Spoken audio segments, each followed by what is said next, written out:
Hey guys, what's up? Here I am in my studio. And I think I've got the lighting right here. I'm going to have to wear my glasses. What's going on? How you guys doing? Thanks for showing up. I recognize some of the names here. You guys, a lot of great messages over the past couple of days over some of my posts. I really appreciate it. What's up? What's up, y'all? Welcome to my studio. Here I am. Awesome. Powers Heidi, Jenny Lynn. Hi guys, I see so many of you. Robbie Van Peltbrad. Robbie Owen, that's a long name. Mr. Adrian, hey John, Way, what's going on? Yeah, absolutely. It's my pleasure to do this kind of thing.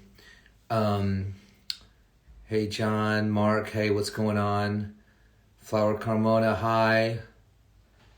Hey guys, how you all doing? Hello from Brooklyn. Nice. Have you seen my messages? You should cover My Way by Sinatra. All right, I'll take that into consideration. Who, like Disturbed should cover it, or me? I don't know. Hi, how you guys doing? Thank you, Glenn. I appreciate it. He says I'm looking good on 1 year sober. Thank you very much. I appreciate that. A lot of great responses towards that post yesterday, and I really appreciate it. Hey, Blair, what's up, buddy? Cool. So today, the reason I'm mostly doing this, the main reason is to talk about, here it is, Van Pelt, the Operation Mindcrime 3 record that came out today. It's crazy to be a part of something like this. The original, this is going to be crazy when I tell you this, the original Operation Mindcrime 1 came out in 1988, 38 years ago, I believe, something like that, on this same day, on May 3rd. So that was actually purposeful. We wanted to release the record to kind of, as an, to sort of like pay tribute to the original, which changed so many lives, which changed the way people listen to metal and rock, which elevated Queensryche to such a level. It's pretty amazing. And so Jeff, being the main songwriter on that, he's the one who's able to continue the legacy. And I'm very fortunate that I get to be a part of it. And I'll tell the story about how that all came to be here in a minute.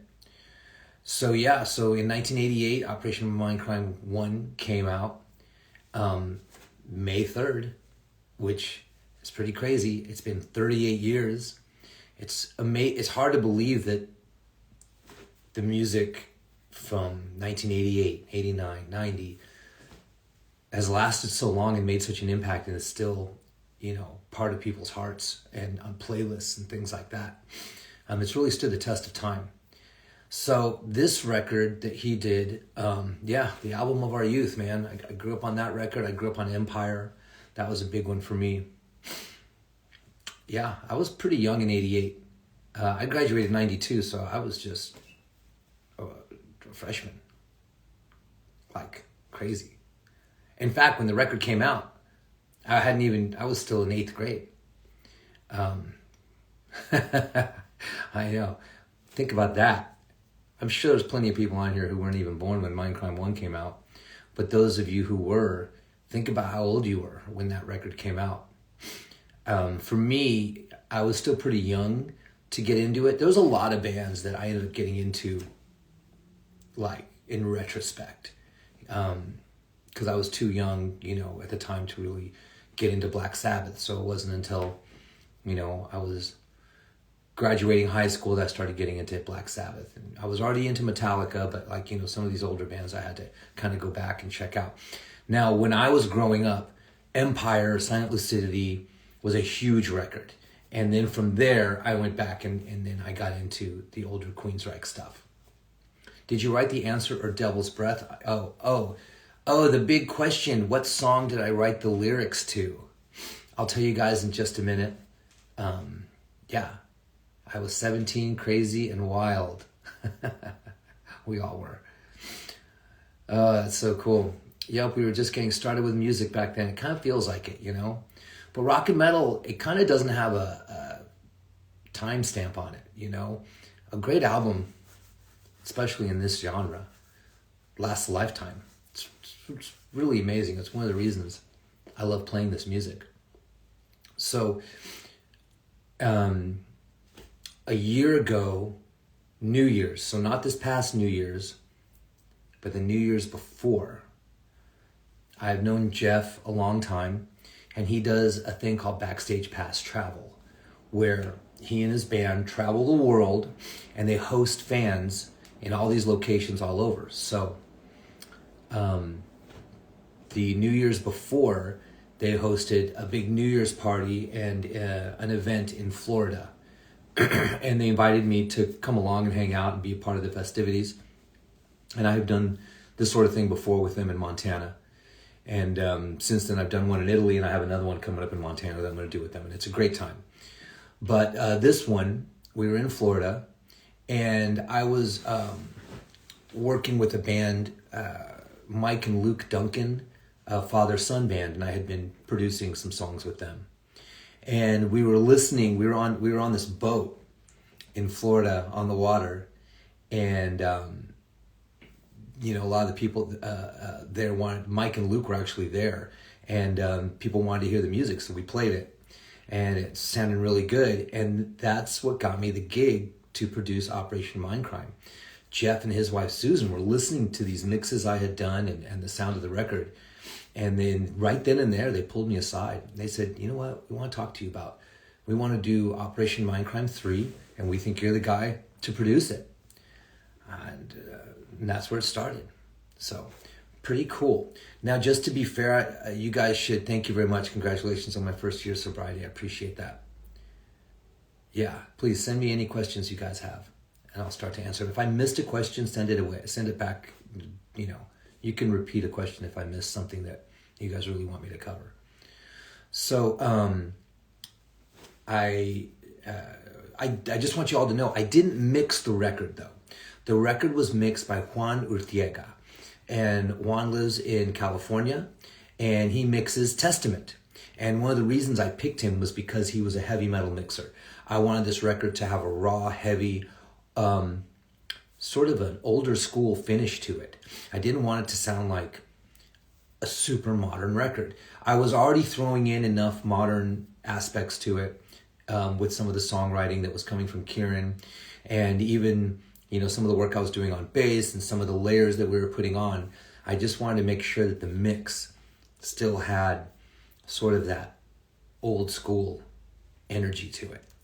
And Juan's mixes already sound massive, and I love what he does with Testament and his past couple bands, and it just worked out. Yeah, a friend of mine passed away not too long ago. May he rest in peace, Jago. I'm 36 years old, and I love your band Disturbed. Thank you. Thank you, Piglet. So I played bass on all the tracks except for one, Do You Still Believe in God? I did not play bass on that track. That was Johnny from LA Guns. He's the one who jumped in on that one. In fact, while I'm at it, let's talk about that one song. That's the one song in the record that I did not produce. Kieran Robertson took the lead on that one. He wrote it. He had a vision for it. I started to get my feet wet with it, but I could tell that my take on it maybe wasn't vibing with everybody. So I backed off, and I said, you know what? I'm going to handle all these other songs. Why don't you guys do this one? So Kieran took that one, and he handled the production duties. He figured out who was going to drum on it. I'm not sure the person who drummed on that one. But the rest of the record, I handled it. Omri Altmeyer, who currently plays with Jeff, did the majority of the guitar work and killed it.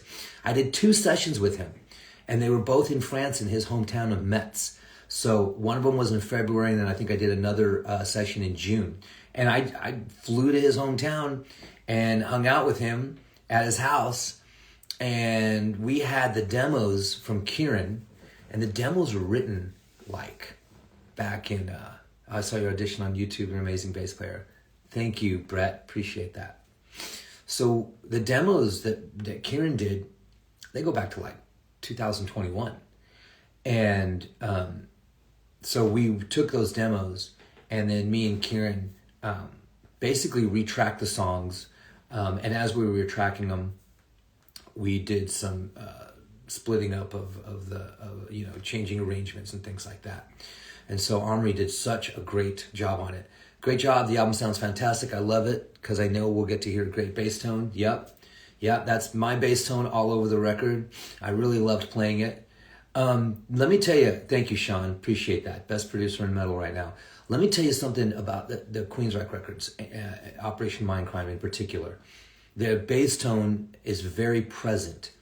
And so that was, a very important part of the record for me. You will hear it. The bass is like way up in the mix. And I'll tell you what happened when we were doing, I'll tell you some of the ones that stand out as my favorite. The Answer is one of my favorites for sure. And I really love Devil's Breath a lot. And the one I wrote the lyrics to is Set You Free. That was one of the very last songs we recorded on the record. I was in Italy recording with Jeff, and we were running out of time, and I was supposed to fly back, and we didn't have lyrics for this song, and Jeff was kind of like, I'm not sure we're going to get that one done. And I just sat down. I got really inspired. I had been working for Jeff for like 2 weeks at that point. We had a really good working relationship happening. I was getting a feel for what the record was about, for what he was singing about, for, his melodic style for this record. And then I just sat down with the music and I thought to myself, I sort of channeled, Jeff and what would he sing about. And man, I was able to write some lyrics that I thought were pretty good.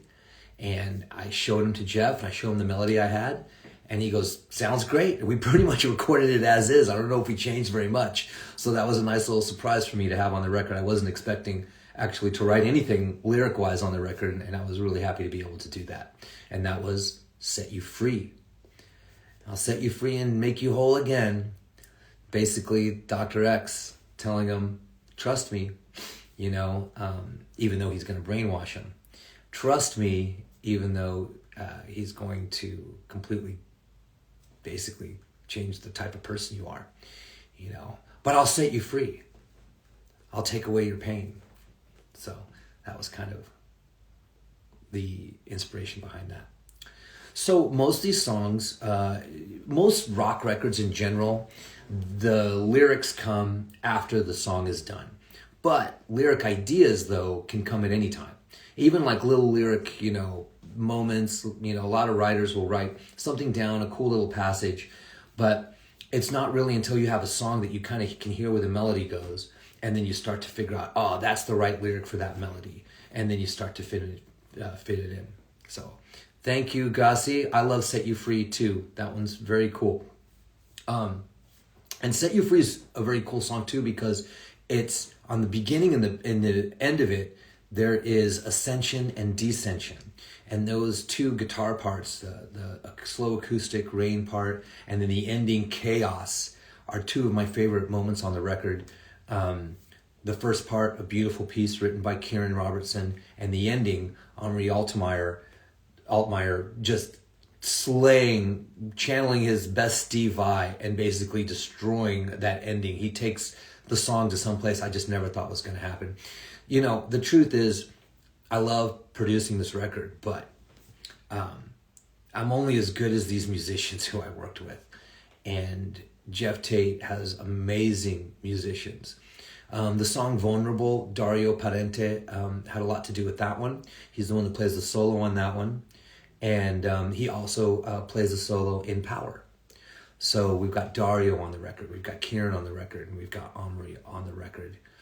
And myself, and then Johnny from LA Guns. And then the main drummer who drummed most of the record, his name is Rich Bauer. He is a drummer from Austin, Texas. And I recorded him here. So after I had a lot of the music kind of assembled with Omri, and I had some basic bass lines written out, just for feel, then I went in the studio with Rich, and we started knocking out the drums. And he just wrote some crazy parts, and you just really got in the zone of it. And we were kind of writing it on the fly together, section by section.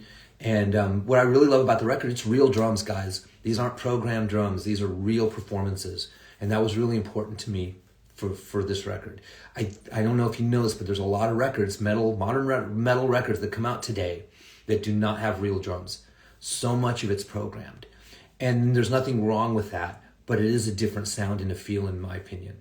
And I think that there's an organic uniqueness to real drums when they're on a song that, like, it gives it something that you just can't program. It gives it a heart and a soul in a way that you can't quite get from just programming drums. So that was a big thing for me. And Rich Bauer here in Austin, Texas, if you listen to the drums on this record, is just amazing. Yeah, Jeremy, gotta have real drums. I hear you. So there's kind of some of the story of how the record came about. And then there were a couple songs that got done at the end. Do you plan to play any live shows with them on a tour and play bass?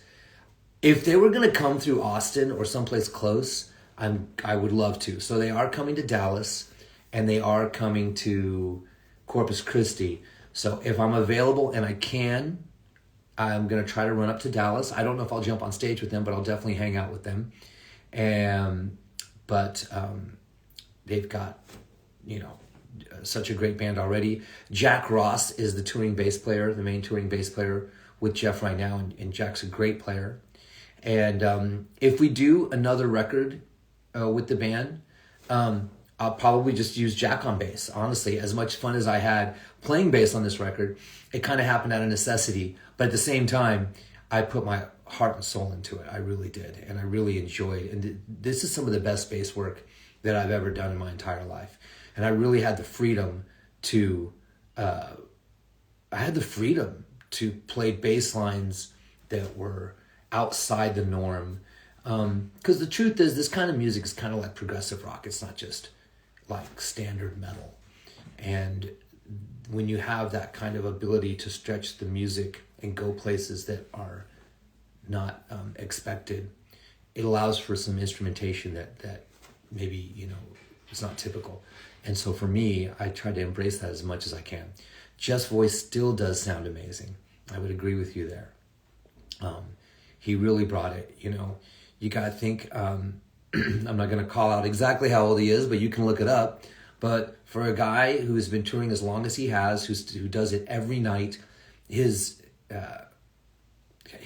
voice is amazing. It has stood up and it holds out every time they do shows. In fact, I think he's singing now. So I toured with Jeff about 12 years ago. I did a European tour, and I played on a couple records that he did with Frontier Records.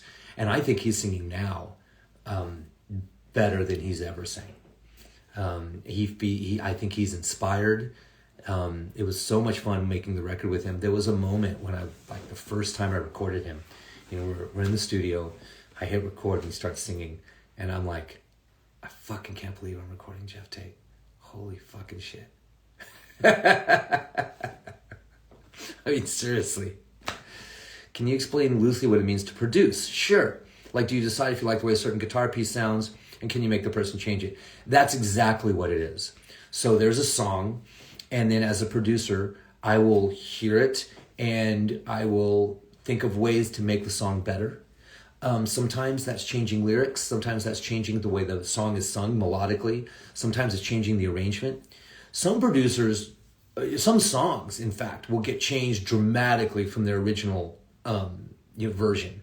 And some songs come in and they're kind of like already worked out pretty good and you don't have to change too much. But no matter what, you're still grabbing all of the pieces and putting it together. You're recording the drums. You're signing off on every snare hit. You're signing off on every kick drum, on every cymbal hit. And then you're making sure that everything is working together. Somebody has to be, in charge of that, and Eddie Jackson's a legacy sound. I feel like you did it with the feel of the original. Much credit. Thank you. I'm a huge fan of Eddie, and I wanted to make sure that I did him. I did it proper because that is the sound of Operation Mindcrime, and that was important to me to make sure we weren't just writing a record just to write a record. We wanted to write something that had ties to the original, lyrically, melodically, and then and also sonically, the rhythm and the sound of the band. And so back to the production question, when you produce, you kind of have to have a vision overall of what you want the record to sound like. And different producers will have a different taste or a flavor or an idea, and it makes a huge difference on how the record sounds in the end. But they're the ones who are there, and I engineered the record too. So not only was I like conducting, the music and someone, I mean, obviously, it's a team effort. Someone's like, hey, I want to put this guitar part there. And I'm like, that's a great guitar part. Let's use that. And then someone else is like, hey, I want to put another guitar part here. And I'm like, I'm not sure that's going to work. And then we discuss it, And so that's what a producer does. And then also, I engineered the record. So there's a lot of, I was also editing the guitars, editing the drums. I did a lot of just hands-on work with the vocals and I'm just, moving stuff around, making sure it's the right performances. Because when you track, especially vocals, for example, I'll track Jeff doing 10 takes of one section. And then we move on, 10 takes of another section till we have it. And then I'll take my favorite version of it, and then maybe there's like one or two words that I find from another take that I like better, and I assemble it. And that's called a vocal comp. And that's pretty standard in what you do. You want every moment to be the best moment that person has, them at their best, singing their best, playing their best. And so a lot of what a producer does is that. How do you split your time between producing and playing yourself? Playing is my real love. I love to play on stage. That's always priority. So when Disturbed is touring, or back in the day when I was going out with Operation Mindcrime, or Adrenaline Mob, or Art of Anarchy, or one of my other bands, that was always priority. Because I just love it. I love being on the road. I love making music. I love connecting with fans. But when I'm off the road and I have time, I like producing a lot. It's a whole different animal for me. I'm not on stage. I'm not performing. I spend my head in a computer most of the time, or, working with a guitar player or a singer or bass player, different musicians, crafting a song. And there's just producing and engineering, that's two big jobs. Yeah, it was. And I had I basically traveled everywhere with my mobile recording gear. So I recorded the record in France. I recorded it in Italy. I recorded Jeff in Italy. I recorded guitars in France. I recorded my bass here at my home studio. And then I used a studio in Austin to record the drums. And then I recorded some guitars also in Italy as well. And then there were a couple songs that got recorded while Jeff was on the road. And I actually went up to Dallas and helped craft one of those songs. So, but you can do that now. The things you can do with recording nowadays that you couldn't do before is pretty amazing. And so we definitely made the most of it. Jeff never stopped touring while we were recording this record. I mean, he had like small breaks, but it's not like he took a year off to record this record. He was touring and he would take a month off, and then I would go and work with him or work with one of his guitar players during whenever anyone had a break. So have you always wanted to be a producer? Or did you get inspired by being in the industry and being around amazing musicians? I just wanted to play music, but after I did my first record with a band called Soak back in '96, I worked with a producer named Ben Gross.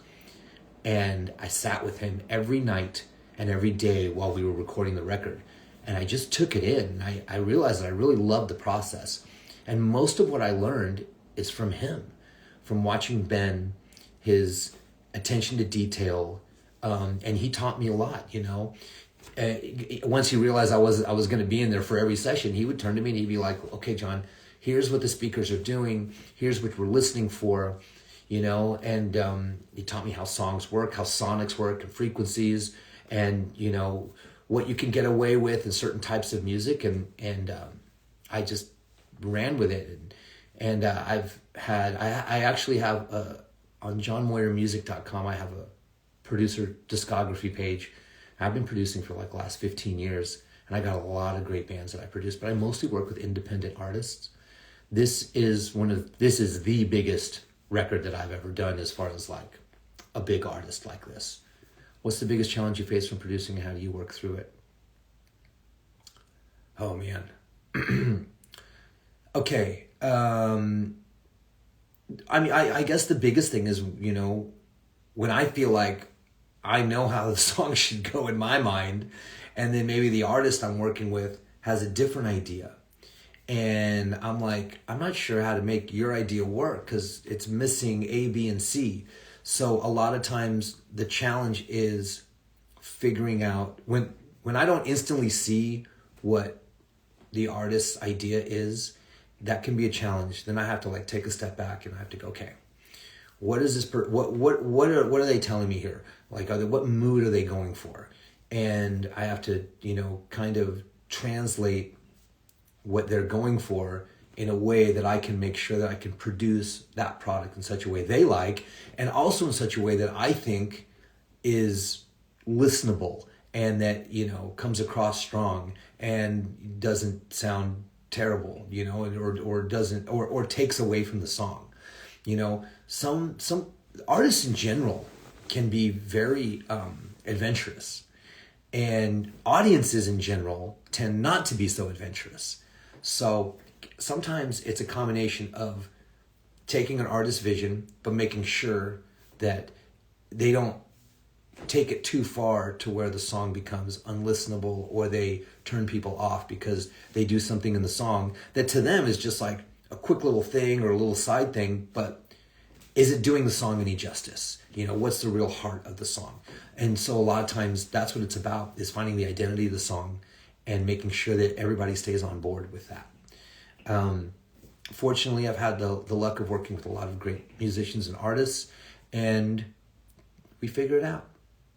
What is your all-time favorite album? Appetite for Destruction. And, the history behind that record, same thing. There were all these ideas floating around, and Mike Klink, the producer, had to wrangle it all, had to figure it out, had to argue no, that part needs to go here. And, oh no, someone maybe wanted to try to go down. And he's like, no, you should go up here. And there's a lot of that goes on when you're making a record. But, the producer ideally is the one who needs to have the big picture in mind and not get stuck in the minutia of one little tiny little thing. I also like Rust in Peace is one of my favorite records of all time. Master of Puppets is one of my favorite records of all time. The Real Thing, Faith No More. I know these are all older songs, but these are the songs I grew up as a kid that inspired me to play music and to do this stuff. And those records stand the test of time. There's a lot of records today that sound better, arguably, but different. And technology's definitely come along, but not tremendously. Dirt by Alice in Chains, that's another one of my favorite records of all time. Was the album also written while on tour? Not so much. Most of the record was written back in 2021 with Kieran, and he was working with Alex Lepresky, and the two together just spent a summer assembling these ideas for the record. And then when I got when it got sent to me, they were rough demos, and most of the songs, had an idea and they were pretty much there, but in some ways they weren't there, but that's what a producer does. He listens to it and he goes, this is it. I know what to do here. I know how to make this song great. And that's what you do. Anyway, Faith No More is so good. I still listen to The Real Thing all the time. One of my favorite records. Anyways, yeah. So there was some questions here that I wanted to get back. Do you think you'll get into producing Disturbed music? I don't produce Disturbed. Disturbed uses different producers. When I came into the band, I was, just a bass player. There's no reason for me to jump into a production seat with those guys. They work with Drew Folk, who did the last record, Kevin Churko, Kane Churko, some really big names in the production world. And, I'm not going to pretend to be as good or as any of those guys, but I can do a decent job, especially if I have a good team I'm working with. And I feel like the team I had with Jeff and his band and the idea behind this record, there's a lot of work, there's a lot of dedication, but we all came together and I feel like we made it happen. Am I influenced by other genres? I'm influenced by everything. It doesn't matter, but yeah, I will hear other things in other music, especially melodies and lyrics. And so a lot of that stuff will influence me in the rock and metal world. But it's crazy because even now, rock and metal, it keeps progressing and you keep hearing some songs. Sometimes it goes retros back and sometimes it pushes forward. I feel like we're in a place right now where it's pushing forward. So, like bands like Polyphia are really pushing what guitars can do and what music sounds like, which is pretty cool.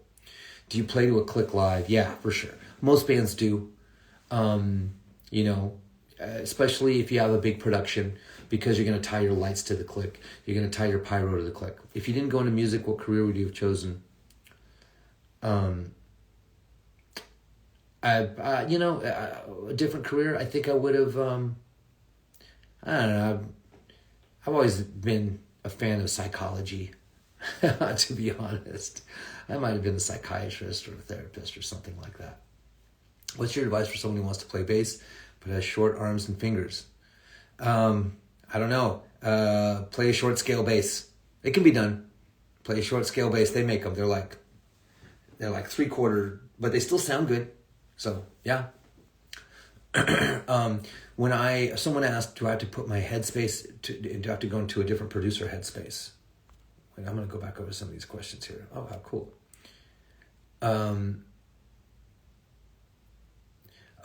Actually, I want changing your mind as in you don't want to produce it because you can't see what they're seeing. Yeah, that's happened. I have gotten into a song before where I had a vision for it and they had a vision for it, and I could tell that it wasn't going to mesh. And instead of you're going to have too many cooks. And so, not that I know my idea would work, but if they have a different idea, and then I can trust someone else to carry it if they have an idea of how a song should go. And that's what happened with Do You Still Believe in God? Kieran wrote that song. He had a vision for the song that he had. And I came in later. I had an idea of how I think the song should have gone. It was pretty similar to what he had, but I don't think I would have quite done it exactly the same as him, which is fine because he did an amazing job on that song, but that song was his baby. And so that was one of those moments where I had to back off and be like, I don't need to be a part of this. Like, this is your song. You get this, that happens, and it's not about ego for me. It's about making sure that the record sounds good, the songs sound good, and that the artist is happy, and that we have something that is going to translate to the fans. So let me catch up to where we are here. Picking and plucking hand is all practice to know what string you need to be on to develop muscle memory. Yeah, muscle memory when it comes to playing, muscle memory is a huge part of it all, man. Knowing what string you're on, it just has to become second nature. But that comes with practice, and I've been playing since I was 16 years old. And, I had a knack for it when I was young, but, but just repetition, you keep going. And then next thing you know, I don't have to look at the strings anymore. I know where I'm at. I don't have to look at the frets, Sometimes I'll check just to make sure, but it's not like I'm following myself all the time, So that's definitely a big thing. Oh, I want to make sure I don't miss any comments here. How do you choose who to work with and who to avoid? It's a good question.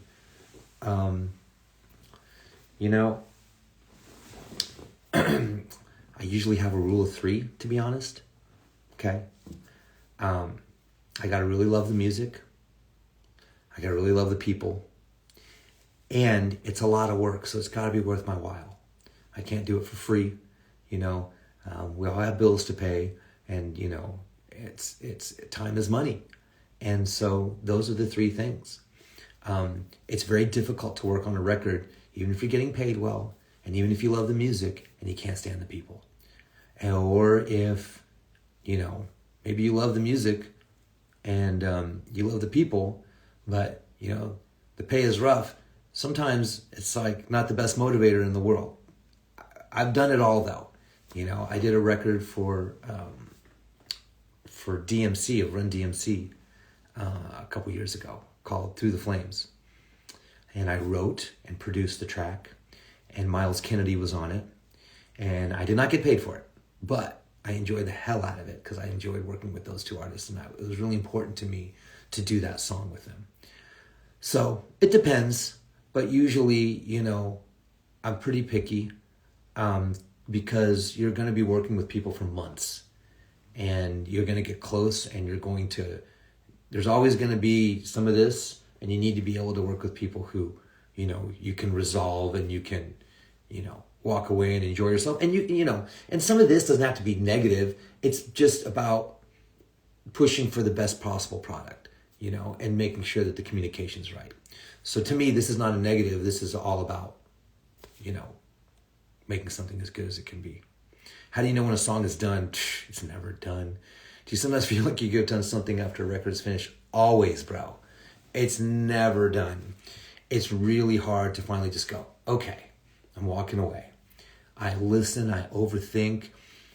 The guys who are, if I'm not mixing a record and I'm working with someone else who's mixing it, it's like I'm going back and forth with the mixer. I drive them crazy. Because I'm like, okay, can I get another version? But this time, with the kick drum a little lower, and that second scream vocal, put an extra delay on it. It only has 2, I want a third one. It's like that, bro. But that's what you have to do. I try to make sure that I get as much of it figured out ahead of time as possible, so I'm not like doing one change at a time. But yeah, it's hard. When does a painter know when to stop? I've always wondered that. When do you do that final last brush stroke? You're like, okay, one more. Okay, one more. I don't know. But at some point you gotta stop. Otherwise, it's not gonna get out there. No one's gonna hear it. Every record I've ever done, whether I played on it or produced it, there's always something. And most of the times it's just something I can hear or something that's a personal preference. It's not like it ruined the record or whatever, but, there's always something that I'd be like, oh, if only we had done that, then it would have been so much better. I don't know. It's just how it is. You don't know. Oh my God. This is fun. You guys are great. So those of you maybe who came in late, and I promised you that I would tell you what song I wrote the lyrics to, it was Set Me Free. I'll set you free and make you whole again, off the new Jeff Tate record. I love that song so much. It was one of the last songs that I recorded during my vocal session with Jeff Tate in Italy. It was the last song that I recorded. And great artist never finished. Amen. It's abandoned or something. I don't even know how to describe it. It's just, you just move on. I think that's a problem too. There's been artists out there, and I know some who have spent too long on a record, and then they miss the opportunity, and maybe they tweaked it too much, and they took all the soul out of it. Sometimes records have to have some flaws, or they have to be a little walking the line. Rock and roll needs that danger. Hey, your bass is on fire on the thank you. Thank you very much. What band or artist would you like to collaborate with? Oh, man. Honestly, I would love to do a Seven Dust record, even though, I know those guys, and I know it would be a tough record to do. But I'd love to do a record with those guys. It'd be so much fun. They just came out with a new record called One. It's fantastic. And I love their tone, their sound, and that'd be awesome to do a record with them. I would love to do a record with, let me see, like if I could just produce anybody. Oh, I'd love to do a record with 3 Days Grace. I'd love to do a record with Shinedown. That would be awesome. Love to work with some of those guys. I think that, they write great stuff on their own, but I also think that I could come in and offer some ideas and help them get, and I'd learn a lot from those guys too. Absolutely. But those would be some good records I'd love to do. Set You Free is amazing. Thank you. I do love that And once again, you know, what a great team I had to work with on this record, with Jeff Tate and Omri and Kieran and Dario and Rich here in Austin, the drummer. And we recorded it at, I got to give a shout out to my boy Omar Vallejo, his 512 Studios. The drum tones we got out of there, world class, buddy. Thank you so much. We had a good time, didn't we? Recording those songs. We had to do it in like 3 different sessions. It was a lot, but we got it done, man. Chinese Democracy. Yeah, that was kind of what I was referring to. Yes. A record that never got finished or took so long, you know, and you kind of missed it. Is there a Queensryche song that you would like Disturbed to cover? Oh God, I would love to do Empire. Can you imagine David singing Empire? Holy shit, that would be killer. There's a couple Queensryche songs I think that we would destroy, especially off the Empire record. But yeah, Empire in particular, I think would be a sweet one to do. One of my favorites to play when I was playing with Jeff, and we were on tour in Europe, was we used to do Another Rainy Night. That song. It was like the 5th single off that record, and still, to me, it's like one of the best songs ever. Such a great track. Let me catch up here. Empire would be badass, I know, right? How's life of sobriety affected your relationships in the industry? Yeah, for the better, you know. There's definitely people in the industry who I party with, who I, drink with, and that was kind of our relationship. But I was really surprised at how well some of my, drinking buddies in the industry have been supportive and accepting and have, and I've developed now, we don't go out and drink anymore, but we do other things, and we hang out on a different level. And it's better, actually, to be honest. It's just to go on the sobriety trip really quick, and we don't have to stick here forever, but it's helped all my relationships. But in the professional world, yeah. So, this record, when I started, I was probably drinking when I started doing the guitars first time around, but by the time I did the second round of guitars, I had stopped drinking. So most of this record was done completely sober. And, usually when I do a record, by the end of the night, I'm having a few wines and, maybe not giving my best work and having to kind of like come in the next day and catch up a little bit. I don't know. But I don't have to worry about that anymore. I know I'm giving my best all the time, and I have the energy, and the creative spark is more powerful than ever. And I'm looking forward to doing another record. I can't wait. So Kat Murda says, you have to agree it's better.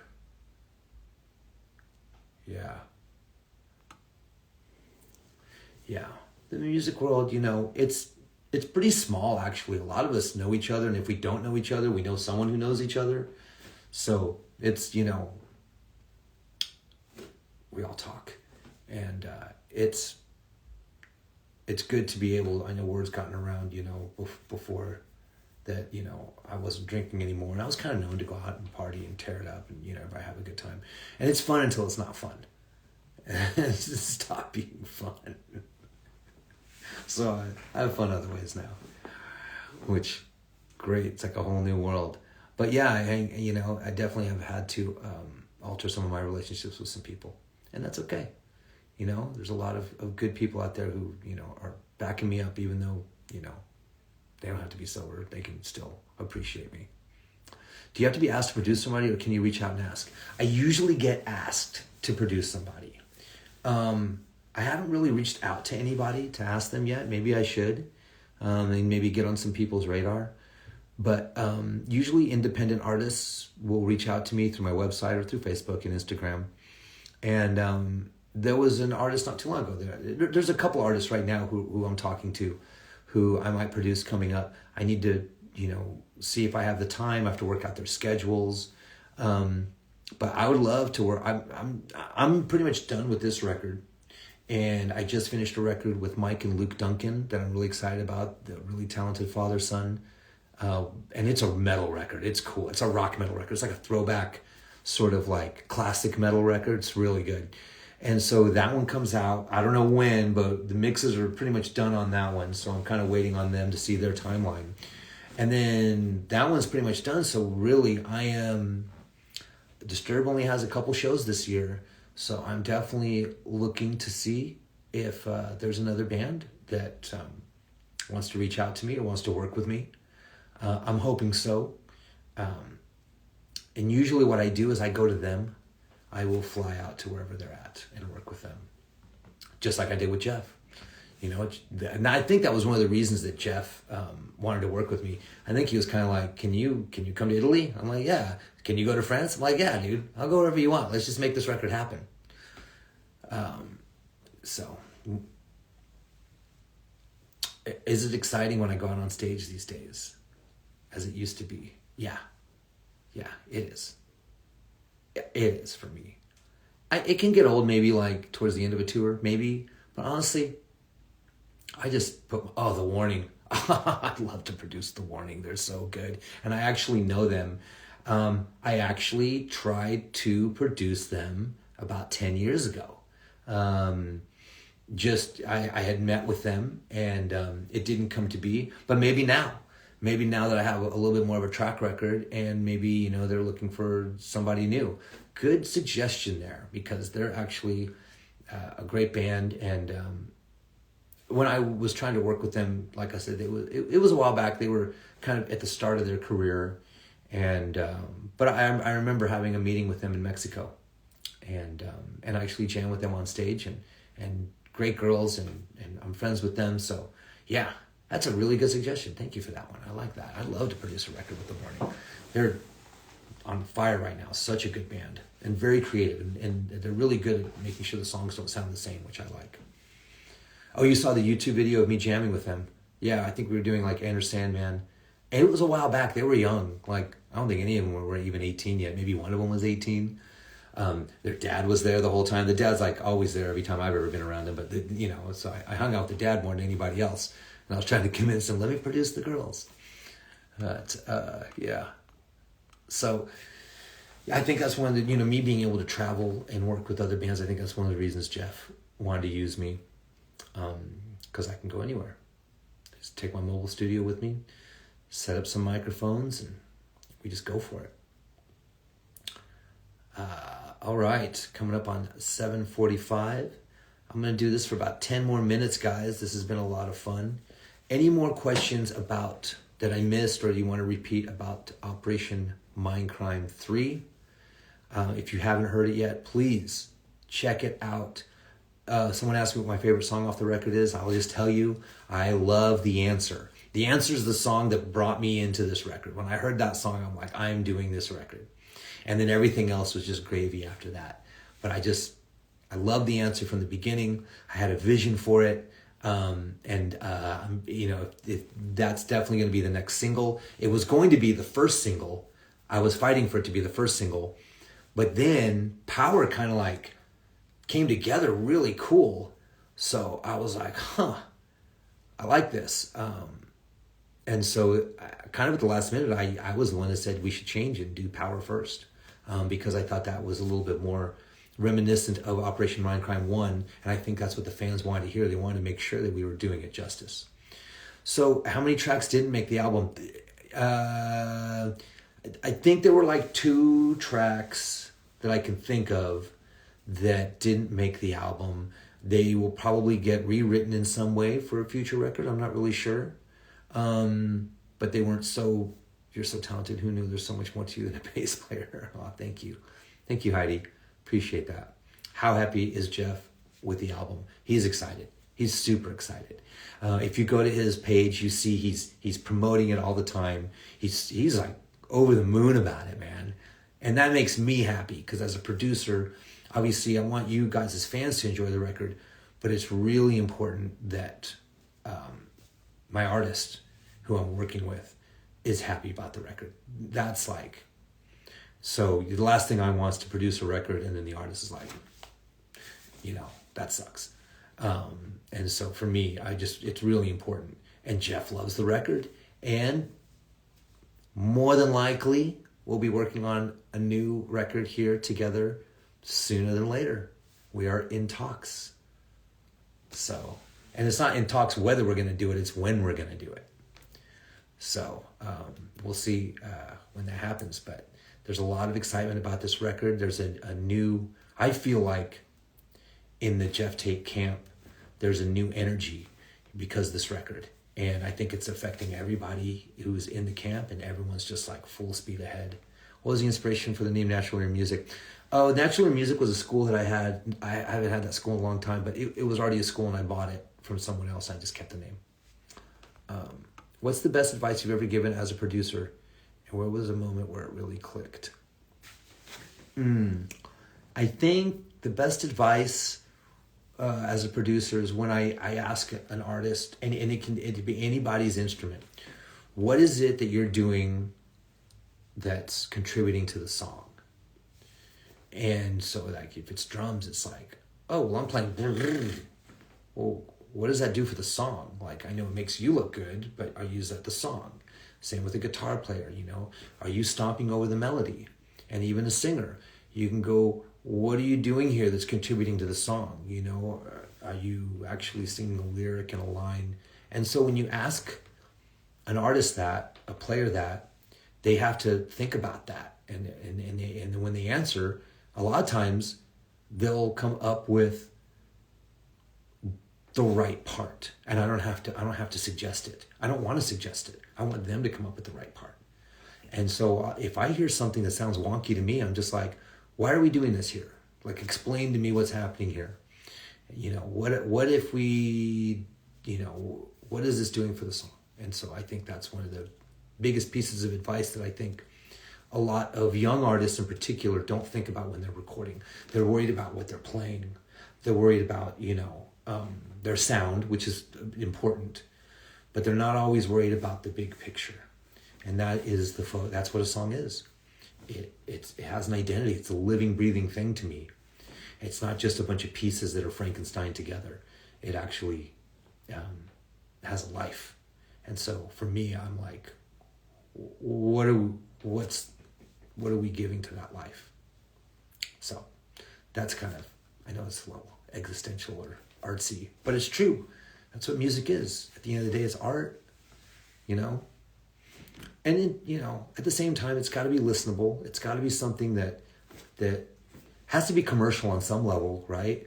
Because people have to tour it. People have to make money on it. People have to enjoy it. So, like, it's a fine line. No question, just great job. This lived up to OMC1. Dude, I can never, and I never will say that anything I can do can live up to Operation Mindcrime 1. All I can say is that I just want to do it as much justice as I can. So thank you so much for saying that. I don't, you know, that was lightning in a bottle, literally, that record.